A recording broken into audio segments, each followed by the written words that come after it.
Good morning, student beta. My name is Gaurav Sharma, your maths faculty from Saraswat International School Vapi in collaboration with Vidyamandir classes. बेटा हमारा PSC चल रहा था, चलिए हम वहाँ से कंटिन्यू करते हैं।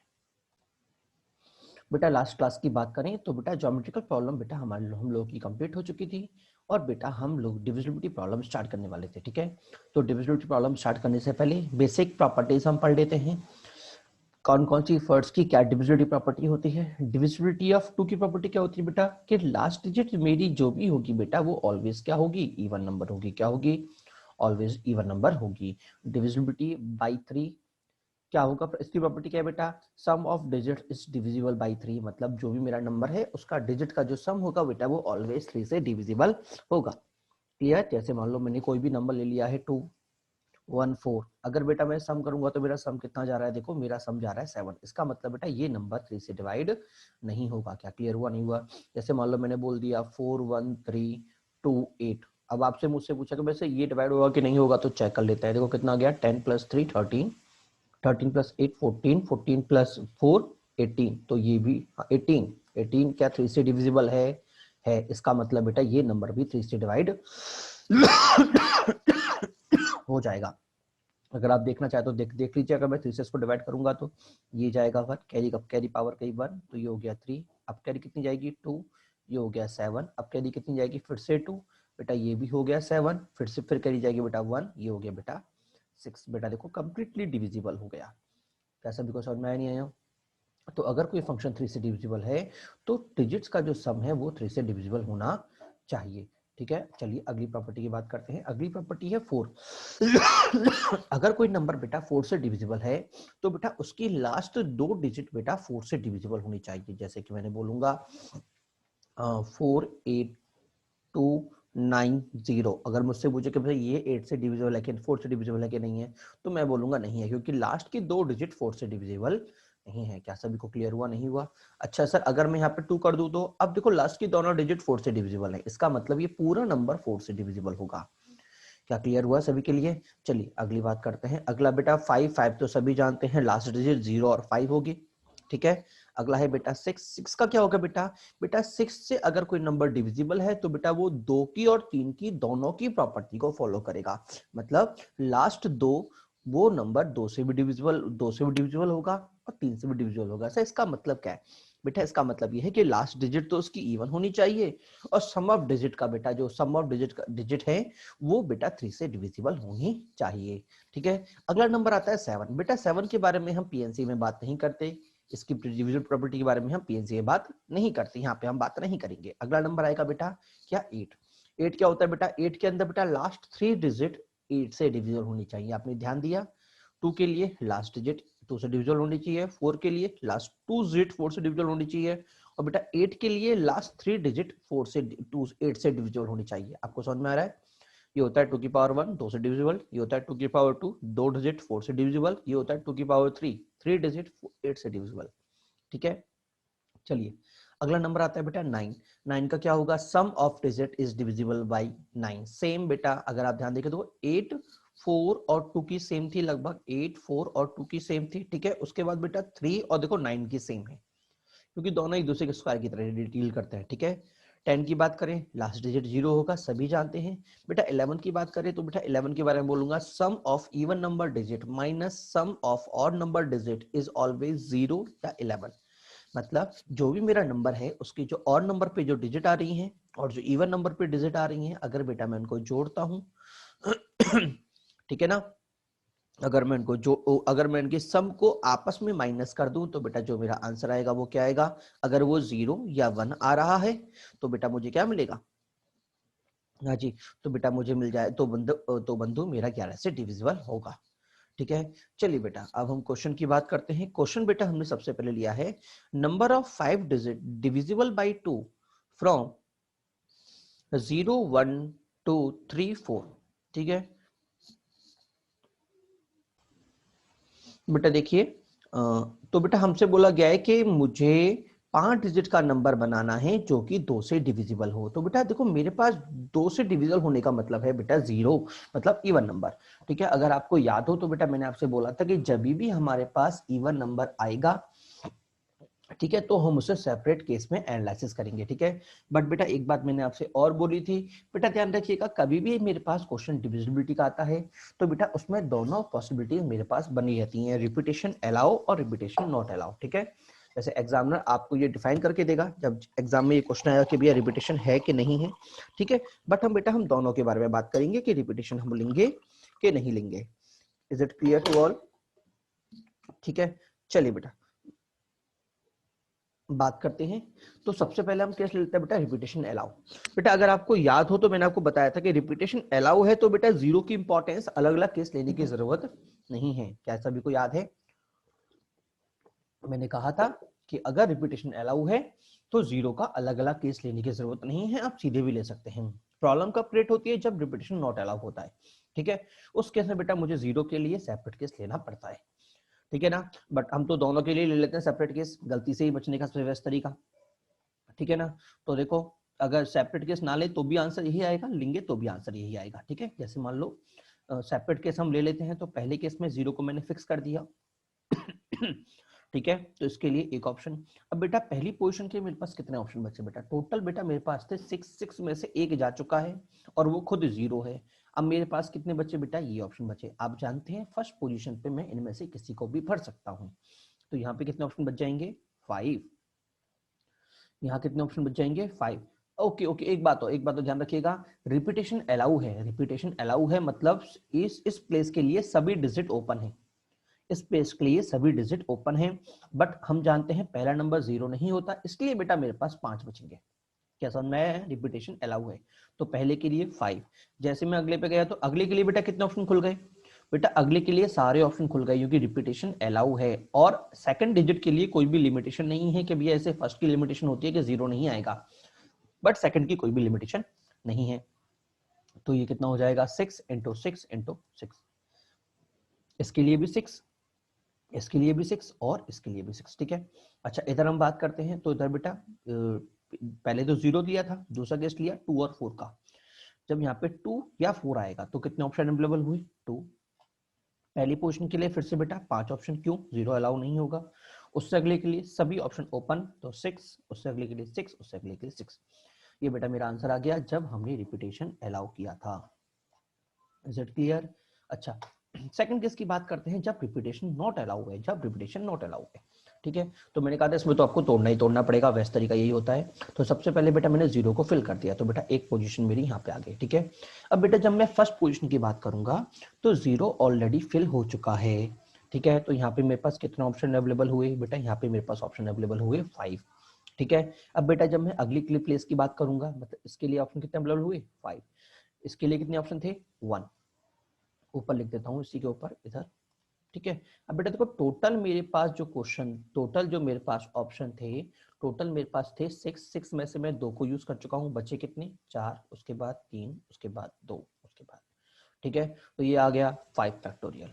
ठीक है, प्लस की बात करते हैं, प्लस में 5 फैक्टोरियल। अब बेटा इधर की बात करते हैं, जब बेटा लास्ट प्लेस में 2 या 4 है, 2 या 4 है, इसका मतलब लास्ट के लिए बेटा मेरे पास 2 ऑप्शन अवेलेबल। ठीक है, बट बेटा जब मैं फर्स्ट प्लेस की बात करूंगा तो देखो फर्स्ट प्लेस में घटना घट गई कि इन 5 में, इन 6 में से बेटा मैं एक को ऑलरेडी यूज कर चुका हूं और वो जीरो नहीं है, वो जीरो नहीं है। देखो इधर ऊपर लिख देता हूं मैं कि जो मेरे पास 6 हैं, 6 में से 5 तो नॉन जीरो और एक जीरो। ठीक है, 5 तो नॉन जीरो होंगे और एक, इसमें से बेटा मैं एक यूज कर चुका हूं, तो यहाँ पे तो बच्चे बेटा मेरे पास 4 और एक मेरा जीरो चल ही रहा है। ठीक है, तो बेटा मैं जानता हूं पहली प्लेस में बेटा मैं जीरो नहीं भर सकता, तो मेरे पास पहली प्लेस के लिए ऑप्शन कितने अवेलेबल होंगे? ओनली 4, क्योंकि जीरो इस प्लेस के लिए अवेलेबल नहीं होगा। ठीक है, अच्छा सर जब मैं सेकंड प्लेस पे जाऊंगा अब फिर से मेरे पास कितने ऑप्शन अवेलेबल होंगे? बेटा मेरे पास फिर से 4 ऑप्शन अवेलेबल होंगे। सर 4 कैसे? बेटा सिंपल सी बात है, टोटल 6 थे, पहला 4 क्यों था? क्योंकि फर्स्ट पोर्शन जब मैंने भरा था तो मेरे पास 2 वर्ड रिमूव हुए, एक तो जीरो और एक जो लास्ट में ऑलरेडी फिल हो चुका है। ठीक है, बट जब मैं इस पोजीशन पे आया तो बेटा अब भी मेरे पास बेटा जीरो वापस इंट्रोड्यूस मैंने कर दिया है, क्योंकि जीरो इस पोजीशन पे आ सकता है। ठीक है, तो कितने वर्ड रिमूव होंगे? टोटल 6 थे, 6 में से 2 वर्ड यूज हो चुके हैं, एक तो लास्ट पोजीशन पे और एक फर्स्ट पोजीशन पे, तो कितने बचे? 4, उससे अगले के लिए 3, उससे अगले के लिए 2। तो आंसर कितना होगा? 4 into 4 into 3 into 2 into 2। Clear हुआ नहीं हुआ सभी के लिए? ये था बेटा डिविजिबिलिटी चेक करने का तरीका। अगर आपको याद हो तो बेटा ये वाला कॉन्सेप्ट हम लगभग पहले भी कर चुके हैं इवन नंबर चेक करने के लिए। क्या करने के लिए? चेक इवन नंबर, ठीक है ना? फिर भी अच्छा वो डिवीजन हो गया। चलिए ठीक है, अगले क्वेश्चन की बात करते हैं। अगला क्वेश्चन, अगला बेटा हमारे पास है number of 5 digit number divisible by 3 from, बेटा सेम क्वेश्चन है, सेम चीज निकालनी है हमें। 5 डिजिट नंबर है, यही नंबर चूज करने हैं, बट बेटा इस बार हमें चेक करना है डिविजिबिलिटी बाई 3, ठीक है ना?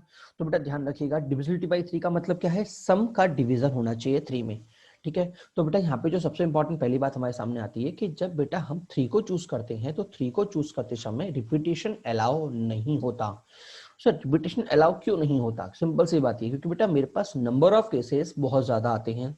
बहुत ज्यादा से बात ये कि कितने भी केस आ सकते हैं, मैं कैसे भी बना सकता हूँ, मेरी मर्जी है। आपको अगर सम को 0 बनाना है, रिपीटेशन अलाउ है, तो सिंपल सी बात है, मान लो 5 डिजिट का मैंने नंबर ले लिया, मान लो मैंने 5 डिजिट का नंबर ले लिया, 1 2 3 4 4 5, ठीक है? अब बेटा सिंपल सी बात है, अगर आप 9 की 9 डिजिट ले रहे हो या 6 डिजिट ले रहे हो, ठीक है ना, और अगर उन 6 डिजिट में 0 भी आ रहा है, तो बेटा एक बात सोचना, मैं किसी भी नंबर को अगर 3 बार लिख दूंगा, मैंने किसी भी नंबर को 3 बार लिख दिया और बाकी 2 को 0 कर दिया, तो वो ऑलवेज 3 से डिविजिबल होगा नहीं होगा? होगा ना? किसी भी नंबर को ले लो, तो क्या काउंटिंग की जरूरत है क्या? क्योंकि इसमें कोई केसेस की बनी, मैं तो किसी भी नंबर रैंडमली नंबर को भी अगर 3 बार लिख दूंगा ना, तो वो पक्का 3 से डिविजिबल होगा। क्या क्लियर हुआ नहीं हुआ? मैं मान लो मेरे पास 0 से लेके 5 तक के नंबर थे, 0 1 2 3 4 5, ठीक है? अब बेटा आप इनमें सिलेक्शन की जरूरत ही नहीं है, किसी भी नंबर को 3 बार लिख दो। किसी भी नंबर को, मान लो 5 को मैंने 3 बार लिख दिया, भाई लो 5 मैंने 3 बार लिख दिया, ठीक है? बाकी 2 को 0 से भर दो। तो बेटा आप जानते हैं, अगर मैं n को 3 बार लिखूंगा तो मैं कैसे उसका सम कैसे करूंगा? n प्लस n, उसके बाद 0 प्लस 0, तो मेरे पास क्या आ गया? 3n plus 0। तो बेटा बताओ, क्या 3n 3 से डिविजिबल है? बिल्कुल है कि नहीं है? इसका मतलब मैं कुछ भी ले लूं सर, कुछ भी ले लूं, अगर कोई नंबर मुझे इसको डिविजिबल करना है, तो किसी भी नंबर को 3 बार लिख दो, या किसी भी नंबर को, मतलब 6 डिजिट का नंबर है या 7 डिजिट का नंबर है या 8 डिजिट का नंबर है, तो किसी भी नंबर को 3 बार लिख दो, किसी भी नंबर को, आपका नंबर बाकी 0 डाल दो, आपका नंबर वो डिविजिबल हो जाएगा 3 से, ठीक है? मान लो 7 डिजिट का नंबर है, तो किसी भी नंबर को 6 टाइम लिख दो या 3 टाइम लिख दो, बाकी सब 0 डाल दो, आपका नंबर हो जाएगा डिविजिबल बाय 3 से, ठीक है? उसके अलावा अगर आप सम को भी देख सकते हो, तो बेटा इस तरह से बेटा मेरे पास केसेस जो होते हैं वो बेटा बहुत सारे बन जाते हैं, ठीक है? और उनकी काउंटिंग मीनिंगलेस हो जाती है। क्या सभी को समझ में नहीं आया? इसलिए बेटा 3 डिजिट के अंदर हम कभी भी रिपीटेशन अलाउ वाले केस की एनालिसिस नहीं करते, ठीक है? क्योंकि जो मेरे पास नंबर ऑफ केसेस बनेंगे वो बेटा इनफाइनाइट बन जाते हैं। अगर मैं बोल रहा हूँ 3n, अगर मैंने बोला 3n, तो इन्फिनिटी केस है, ऑब्वियसली बात है, n को चेंज करते जाओ, मेरे पास नए नए नंबर आते जाएंगे। क्लियर हुआ नहीं हुआ? इसके अलावा इनका सम भी देखा जाएगा कि सम क्या है, तो बहुत सारे केसेस बन जाते हैं बेटा। इसलिए बेटा हम इस केस को, रिपीटेशन अलाउ वाले केस को जेई के अंदर स्टडी नहीं करते। क्या सभी को क्लियर हुआ नहीं हुआ? ठीक है, चलिए आगे बढ़ते हैं। अगला क्या है बेटा? सेकंड केस, जब रिपीटेशन अलाउ नहीं। चलिए बेटा, रिपीटेशन और नॉट अलाउ। तो बेटा रिपीटेशन अलाउ हो, नॉट अलाउ होने केस में ध्यान रखिएगा कि जब भी मैं 3 से डिविजिबिलिटी की बात करूंगा, तो सबसे पहला काम होगा check how many 5 digits having sum divisible by 5। मतलब बेटा सिंपल सी बात है, 3 से डिविजिबिलिटी वाले केस में आपको टोटल डिजिट में से इस तरह के पेयर बनाने होते हैं जो मेरी डिजिट को 3 से डिविजिबल हो सके। क्या सभी को समझ में आया नहीं आया? जैसे कि यहाँ पे मुझे कितने डिजिट का नंबर बनाना है? मुझे बनाना है 5 डिजिट का नंबर, और नंबर कौन कौन से हैं? 0 1 2 3 4 5, ठीक है? अगर बेटा मैं पहले 5 नंबर को ऐड करता हूँ, 1 plus 0 plus 1 plus 2 plus 3 plus 4, कितना होगा? देखो 3, 3 प्लस 3 6, 6 प्लस 4 10, डिविजिबल नहीं है, ठीक है? तो बेटा आपको पहले इसमें पेयर चेक करने पड़ेंगे कि कितने पेयर बनेंगे जिनका सम मेरा 3 से डिविजिबल होगा। क्लियर हुआ? तो अगर मैं इनको ऐड करता हूं, अगले 3 को, तो 1 प्लस 2 प्लस 3 प्लस 4 प्लस 5, कितना हुआ? 15, और 15 मेरा 3 से डिविजिबल होता है। इसका मतलब मेरा एक पेयर तो बन गया, कौन सा? 1 2 3 4 5, ठीक है? अब बेटा काम की बात समझना, आप पहले एक पेयर ही निकालो, आप पहले एक पेयर ही निकालो। अगर आपने एक पेयर निकल गया ना, तो बाकी पेयर निकालना आपके लिए कन्वीनियंट रहेगा। ठीक है, समझाता हूं कैसे। भैया आपने एक पेयर निकाल लिया 15 डिजिट का, ठीक है, कि सर इनका सम आ रहा है 15, ठीक है। अब सर और क्या पेयर बन सकता है कि अगर मैं इनमें से कोई भी एक नंबर हटा के 0 जोड़ दूं, जैसे मान लो मेरा मन किया कि सर 5 को तो मैं पहले ही हटा के जोड़ चुका था, डिविजिबल नहीं हो रहा था, याद है ना। अच्छा कि सर ये तो 5 से तो नहीं हो रहा, ओके मैं सर 4 को हटा के 0 जोड़ दूं, तो 4 हटा दूं। अब 4 हटाओ, कितना आएगा, 15 माइनस 4 11, 11 प्लस 0 11, डिविजिबल नहीं होगा, ठीक है, तो मतलब काम नहीं चलेगा। अगर 3 को हटाऊंगा तो कितना होगा, देखो 3 को हटा दिया, 12 माइनस 15 माइनस 15 माइनस 3 12, 12 प्लस 0 12, मतलब अब चलेगा, मतलब एक पेयर क्या हो गया, 0 1 2 4 5। 2 को हटाऊंगा नहीं चलेगा, 1 को हटाऊंगा नहीं चलेगा। क्या सभी को समझ में आया, नहीं आया, क्लियर हुआ नहीं हुआ।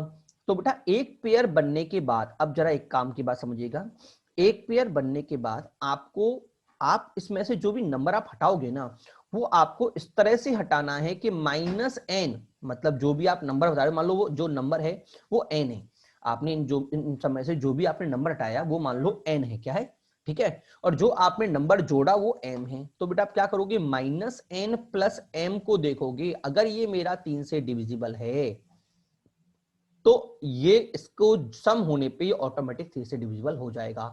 क्या सभी को समझ में आया, नहीं आया। जैसे सिंपल सी बात है, अगर मैं बोलता हूं कि सभी नंबर का जो सम है वो मेरा 3 से डिविजिबल है, तो मैं 3 के बोल दूं। अगर सभी नंबर का सम मेरा 3 से डिविजिबल है तो 3 के बोल दूं, ठीक है।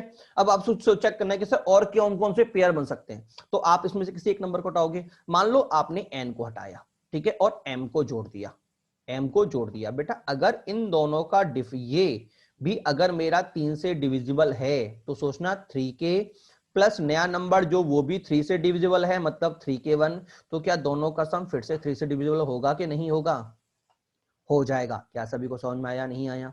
जैसे इसी क्वेश्चन की अगर मैं बात करूं तो 5 में तो देखो हमारे पास सिर्फ 2 ही केस बन रहे, ठीक है, क्योंकि और 0 को मुझे जोड़ना है। मुझे अगर मैं यहाँ पे बात करूं, इसी क्वेश्चन में ये कॉन्सेप्ट लगाता हूं, तो इस क्वेश्चन में मेरे पास क्या आ रहा है, 15 आ रहा है, ठीक है, 15 आ रहा है। अब 15 में से मुझे -n हटाना है, प्लस m को जोड़ के इस तरह जोड़ना है कि जो नया नंबर हो वही मेरा 15 से डिविजिबल हो, ठीक है।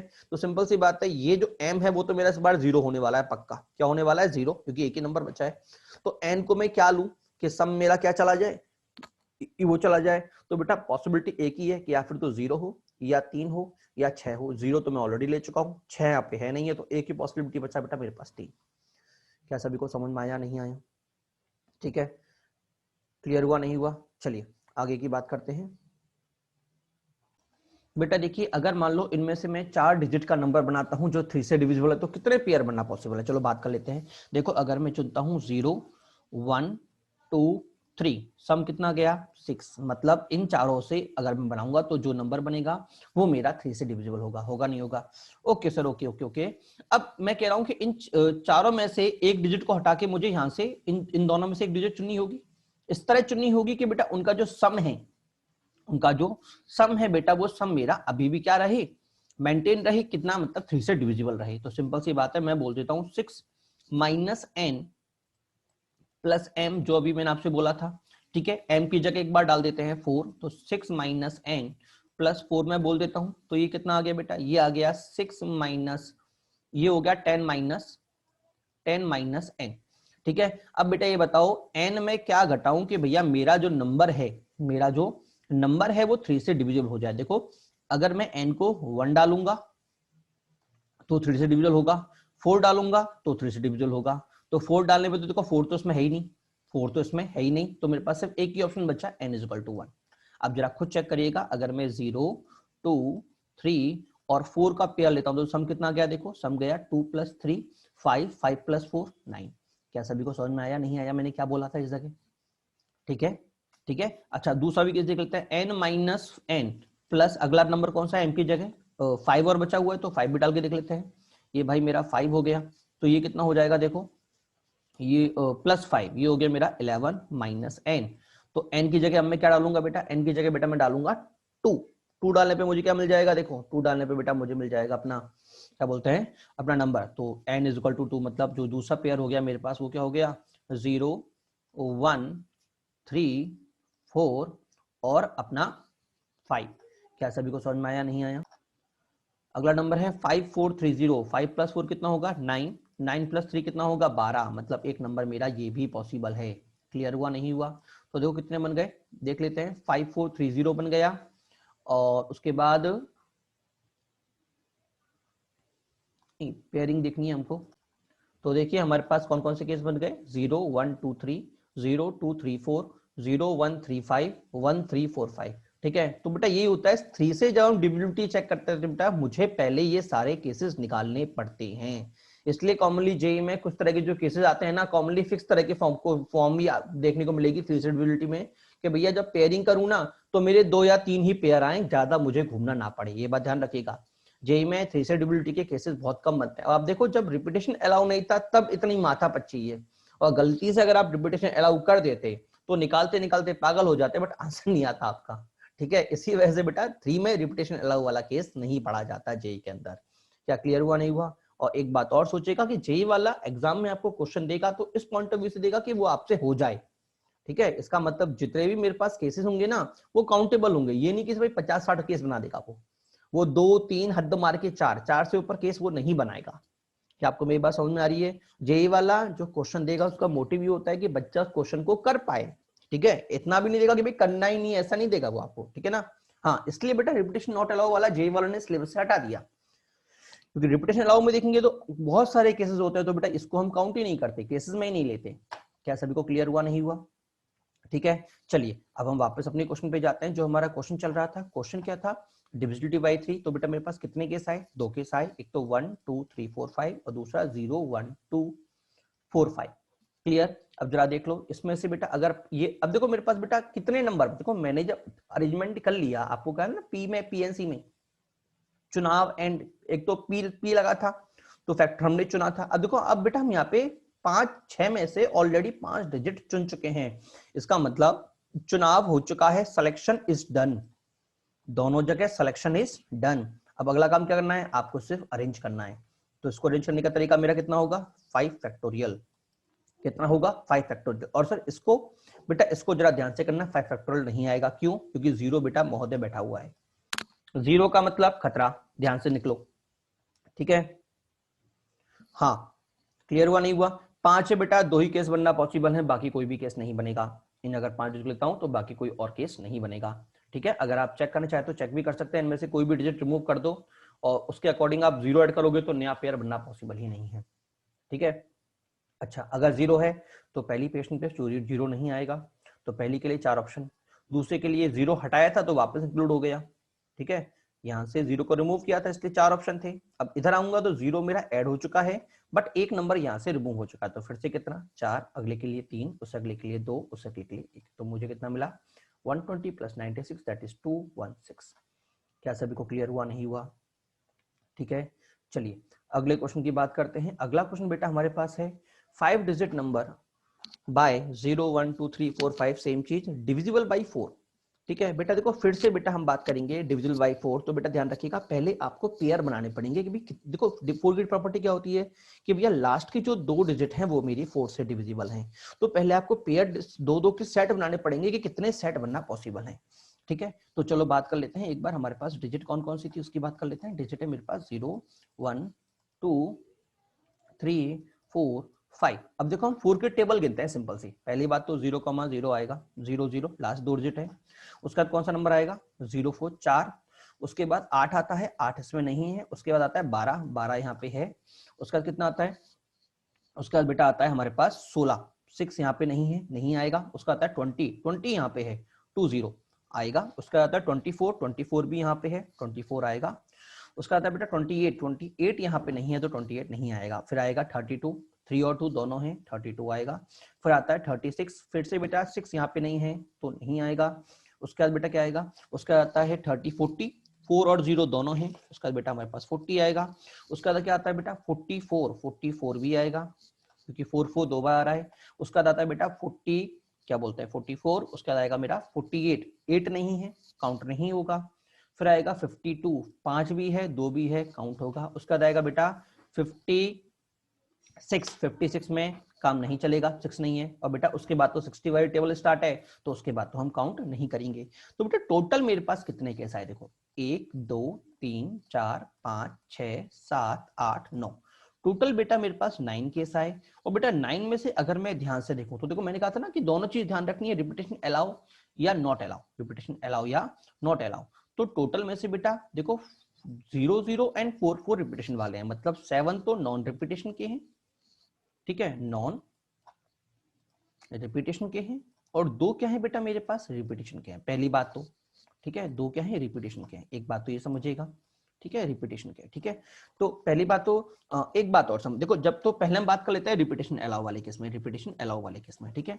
तो जब मैं रिपीटेशन अलाउ की बात करूंगा तो देखो मेरे पास कितने केसेस हो जाएंगे, 5 डिजिट का नंबर बनाना है, तो 1 2 3 2 3 4 5, ठीक है। अब बेटा देखो लास्ट के जो दोनों जगह हैं, दोनों के लिए बेटा मैंने कितने पेयर बना दिए, टोटल बेटा मेरे पास 9 पेयर बने, कितने बने हैं 9 पेयर। क्लियर हुआ नहीं हुआ? ओके, तो पहले के लिए कितने पॉसिबल है बेटा, पहले के लिए बेटा मेरे पास पॉसिबल है 6 में से 5, टोटल 6 डिजिट थी, 6 में से 5, सर 5 क्यों, क्योंकि फर्स्ट पोजीशन पे 0 नहीं आता, 6 में से 5। अगले के लिए कितना बेटा, सभी ओपन 6, उससे अगले के लिए भी सभी ओपन 6, तो मेरा आंसर कितना आ गया 5 × 6 × 6 × 9। कब, जब बेटा मेरे पास रिपीटेशन अलाउ था ठीक है। और आपको याद हो तो इनमें 0 भी आ रहा है, दिख रहा है ना 0 भी आ रहा है, ठीक है। तो रिपीटेशन अलाउ में 0 की भी दिक्कत नहीं होती, किसी की दिक्कत नहीं होती, तो बेटा हम आराम से खेल गए, ठीक है।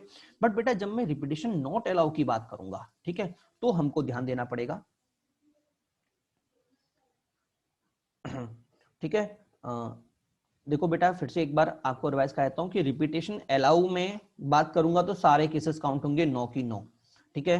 तो लास्ट के 2 पेज जो सेट बनाए मैंने 2 2 के, तो कितने सेट बने बेटा 9, इसका मतलब लास्ट के दोनों जगह के लिए मेरे पास मैक्सिमम 9 पॉइंट्स, 9 पोजीशन अवेलेबल है, दैट इज 9, ठीक है। बाकी जगह की बात करूंगा 3 जगह की, तो पहले के लिए 5 ऑप्शन अवेलेबल, क्योंकि 0 काउंट नहीं होगा। उससे अगले के लिए बेटा सारे ओपन हो गए, क्योंकि 0 भी आ सकता है, रिपीटेशन अलाउ है, इसका मतलब सभी नंबर आ सकता है। तो यहाँ पे क्या आएगा 6, यहाँ पे भी क्या आएगा 6, तो बेटा ये मेरा आंसर आ गया 5 × 6 × 6 × 9। Is it clear? चलिए आगे बढ़ते हैं। अब बात करते हैं बेटा रिपीटेशन नॉट अलाउ। तो बेटा रिपीटेशन नॉट अलाउ में पहली बात तो मैं इन दोनों केसेस की बात ही नहीं करूंगा, क्योंकि रिपीट हो रहा है मेरे पास बेटा बच्चे सिर्फ 7 केस। 7 केस कौन कौन से, उसको भी एक बार हम लिख लेते हैं, 0 4, ठीक है, उसके बाद कौन सा 12, उसके बाद कौन सा 20, 20 के बाद 24, 20 के बाद 32, 32 के बाद 32 के बाद 40, और 40 के बाद बेटा 52, ठीक है। अब बेटा अगर आपको याद हो तो जब बेटा मेरे पास रिपीटेशन अलाउ वाला केस होता है तो मैं 0 भाई साहब को अलग पकड़ता हूं, याद आया आपको? अगर मैं रिपीटेशन नॉट अलाउ करूंगा तो मैं 0 को अलग पकड़ूंगा, 0 मेरे लिए अलग ही केस बनेगा। क्या समझ में नहीं आया? तो बेटा 0 वाले केस कितने हैं, तो अब देखो विद 0, 0 की कौन कौन सा है, देखो 0 4 2 0 4 0, ठीक है। 3 केस हैं 0 के, कितने 3 केस 7 में से, और नॉट 0 कौन कौन से हैं बेटा, 4 केस हैं, कौन सा 12 24 32 और 52 52, ठीक है। तो 2 केस बांट लेते हैं बेटा, रिपीटेशन आपने कहा था 2 केस बटेंगे हमेशा हमेशा रिपीटेशन नॉट अलाउ में, पहला और दूसरा। पहला वाला 0 के साथ, दूसरा वाला 0 के साथ जब नहीं होगा, 1 2 3 4 5, 1 2 3 4 5, ठीक है। ये कब, जब लास्ट में 0 आएगा, जब लास्ट में क्या आएगा 0 आएगा। तो दोनों के लिए बेटा मेरे पास कितने ऑप्शन अवेलेबल, 3। कौन कौन से बेटा, कौन कौन से, 0 4 2 0 और 4 0। क्या क्लियर हुआ नहीं हुआ? अब बेटा देखो, अब अगर मैं बात करूं, देखो मैं 2 डिजिट ऑलरेडी फिल कर चुका हूं, टोटल डिजिट मेरे पास कितनी थी, 6 डिजिट थी। कौन कौन सी, 0 से लेके 5 तक टोटल 6 डिजिट थी। 6 में से बेटा मैं 2 डिजिट को ऑलरेडी यूटिलाइज कर चुका हूं, ठीक है। तो मेरे पास कितनी बची बेटा, 6 में से 2 गई, 4 बची, ठीक है। अब पहली पोजीशन पे 0 नहीं आना चाहिए था, ऑब्वियसली बात है, ठीक है। बट 0 यहाँ पे ऑलरेडी यूज हो चुका है, तो बची हुई 4 में 0 नहीं है, तो इसके लिए कितने ऑप्शन बचे, 4। अगली के लिए 3, उससे अगली के लिए 2। क्या सभी को समझ में आया, नहीं आया? चलिए आगे बढ़ते हैं, ठीक है। अच्छा, दूसरा केस का, जब मैं 0 वाले डिजिट को नहीं ले रहा, मतलब कौन कौन सी, 12 24 32 32 और 52। ठीक है, तो इसके लिए कितने ऑप्शन अवेलेबल है मेरे पास? 4 ऑप्शन अवेलेबल। कितने? 4। अब बेटा टोटल 6 में से 2 को तो मैं यहां यूज कर चुका हूं, बची कितनी? 4। बट बेटा इस बार जो मेरे पास 4 डिजिट बची है ना, उनमें एक 0 भी है, और 0 को मैं फर्स्ट पोजीशन पे नहीं रख सकता। तो पहले के लिए मेरे पास कितने ऑप्शन बचे? मात्र 3। अगले के लिए कितने बचे? फिर से 3। सर फिर से 3 क्यों? क्योंकि बेटा एक पोजीशन, 2 पोजीशन, 3 पोजीशन फिल हो चुकी है और 0 ओपन है। 0 को जो मैंने हटाया था उसको मैं अब ऐड कर सकता हूं। तो उससे अगले के लिए 2। तो हमारे पास आंसर कितना आया? हमारा आया 4 इंटू 3 इंटू 2 इंटू 3। इधर दिखा देता हूँ, इधर मैं लिखा होगा। हाँ जी, ये रहा 4 इंटू 3 इंटू 2 इंटू 3, और इसके लिए 3 इंटू 3 इंटू 2 इंटू 4। ठीक है, दोनों को ऐड कर दो, मेरा आंसर आ गया 144। Is it clear to all? ठीक है, चलिए अगले नंबर की बात करते हैं। जो 4 में आपकी पेयरिंग करनी होती है, तो 4 के टेबल में चले, इससे कि आप कोई नंबर मिस ना कर दो। ठीक है ना? टेबल में चलोगे ना तो कोई गलती होने की संभावना नहीं बचेगी। ठीक है, चलिए अगला नंबर है, जब मेरा नंबर 5 से डिविजिबल है। तो पहला case, repetition allow. Repetition allow के लिए लास्ट में पोजीशन हम जानते हैं, लास्ट 2 डिजिट 0 या 5। तो लास्ट के लिए 2 ऑप्शन अवेलेबल। पहले के लिए बेटा 5 ऑप्शन अवेलेबल। क्यों? 0 को काउंट नहीं करूंगा। उससे अगले के लिए 6, क्योंकि सब ओपन है। उससे अगले के लिए 6 सब ओपन है। उससे अगले के लिए 6 सब ओपन है। ठीक है ना? अगला केस, रिपीटेशन नॉट अलाउ। अगर रिपीटेशन बेटा मैंने नॉट अलाउ बोल दिया, ठीक है, इसका मतलब अब 0 की इंपॉर्टेंस है और 0 के बारे में मुझे बात भी करनी है। तो फिर से 2 केस बढ़ जाएंगे, एक में जब 0 आखिर में बैठा होगा, दूसरे में जब 0 नहीं बैठा होगा, दैट इज 5। तो दोनों लास्ट के लिए तो 1-1 पोजीशन। ठीक है, इसकी बात करूंगा तो 0 बैठ चुका है, तो अब कोई दिक्कत की बात नहीं है। पांचों पहली पोजीशन पे बैठ सकते हैं, तो 5, अगले के लिए 4, अगले के लिए 3, अगले के लिए 2। 5 फैक्टोरियल। इधर की बात करूंगा बेटा, तो बेटा 6 में से एक मैंने यूज कर लिया, 5 को यहाँ बैठा दिया। अब बेटा मेरे पास टोटल कितने वर्ड बचे? 5 डिजिट बची हैं, और इन 5 डिजिट में से एक मेरा 0 भी है जो पहली पोजीशन पे नहीं बैठ सकता। तो मेरे पास कितने बचे पहले ऑप्शन के लिए? 4। उससे अगले के लिए फिर से 4, क्योंकि 0 हटाता वापस एंटर हो चुका है। 2 नंबर हट चुके हैं, पहला और आखिरी रिमूव हो गया। तो कितने बचे? 4। उससे अगले के लिए 3, उससे अगले के लिए 2। तो आंसर कितना आया? 96। तो मेरा हो गया बेटा 216। Is it clear to all? चलिए बेटा अगला नंबर देखिए। अगला क्वेश्चन है, number of 5 digit number divisible by 6। Divisible by 6। देखो अभी तक हमने देखा, अभी तक हमने देखा 2, 3, 4, 5। 5 हम देख चुके हैं, अब एक बार 6 को और देखते हैं। 6 में क्या है बेटा? 6 में बेटा सिंपल सी बात है, दोनों प्रॉपर्टी लगेगी, 2 की और 3 की। ठीक है, तो पहली बात तो हम जानते हैं बेटा 3 लग रही है, इसलिए रिपीटेशन अलाउ वाला केस तो सीधे गायब हो गया। ठीक है, क्योंकि 3 में हम रिपीटेशन अलाउ की बात ही नहीं करते। ठीक है ना? क्लियर हुआ नहीं हुआ? अब बेटा इसको करने का जरा तरीका सीखिएगा। बेटा जब भी आपके पास कोई ऐसा नंबर हो जो कि 3 से डिविजिबल हो रहा हो, ठीक है, जैसे मुझे इसकी चेक करनी है तो इसकी दोनों प्रॉपर्टी लेंगी, 2 की और 3 की। ठीक है, तो मैं पहले 3 वाला काम देखूंगा। पहले मैं उन डिजिट का चुनाव करूंगा जिनका सम 3 से डिविजिबल। तो स्टेप फर्स्ट क्या होगी? Select the digit when some is divisible by 3। तो हम ऑलरेडी सेट कर चुके हैं 0, 1, 2, 4, 5 और 0, 1, 2, 3, 4, 5। ठीक है, तो सिलेक्शन हमारा डन हो चुका है। सिलेक्शन हमारा डन हो चुका है, मतलब जो इनसे जो भी नंबर बनेगा पक्का 3 से डिविजिबल तो होगा। ठीक है, तो 3 का काम खत्म। अब बच्चा 2। 2 के लिए कंडीशन क्या होती है बेटा? 2 के लिए कंडीशन सिलेक्शन पे नहीं होती, अरेंजमेंट पे होती है। बेटा ये इंपॉर्टेंट है, देखो कि जब हमने 3 की बात की तो बेटा 3 के अंदर सिलेक्शन से ज्यादा वो सिलेक्शन इंपॉर्टेंट था बजाय अरेंजमेंट के। ठीक है, और 2 के अंदर अरेंजमेंट इंपॉर्टेंट है। हाँ, 2 के अंदर अरेंजमेंट इंपॉर्टेंट है, तो हमने सिलेक्शन करके 3 का काम कर दिया। अब हम काम करेंगे 2 का, मतलब अरेंज करके। अब बेटा देखो, जब मैं इधर इसकी बात करूंगा, इसकी बात कर लेते हैं पहले। अगर मुझे इसमें से इवन नंबर बनाना है तो सिंपल सी बात है, लास्ट प्लेस पे मेरा 2 या 4 आना चाहिए। ठीक है, तो मैं सबसे पहले फिलिंग लास्ट प्लेस ही करूंगा। और बेटा अगर मैं बात करूं तो इवन नंबर कौन सा है यहाँ पे? 2 और 4 है। ठीक है, तो लास्ट के लिए मेरे कितने ऑप्शन? 2 ऑप्शन अवेलेबल होंगे, नहीं होंगे? टोटल मेरे पास 5 की डिजिट थी क्योंकि सिलेक्टेड है। 5 में से एक गई, बचे कितने? 4। उससे अगले के लिए 3, उससे अगले के लिए 2, उससे अगले के लिए 1। तो बेटा ये कितना आ गया? 4 into 3 into 2 into 1 into 2, that is 48। That is 48। Clear? अच्छा अब बेटा इसकी बात करते हैं। अगर मुझे इससे इवन नंबर बनाना है तो कितने इवन नंबर आए, देखो 0 आ रहा है, 2 आ रहा है और 4 आ रहा है।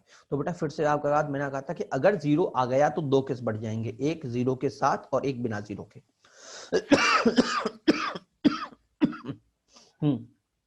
तो बेटा अगर मैं 0 के साथ वाला केस लिखता हूं, 0 के साथ वाला, तो 0 को फिक्स कर दिया।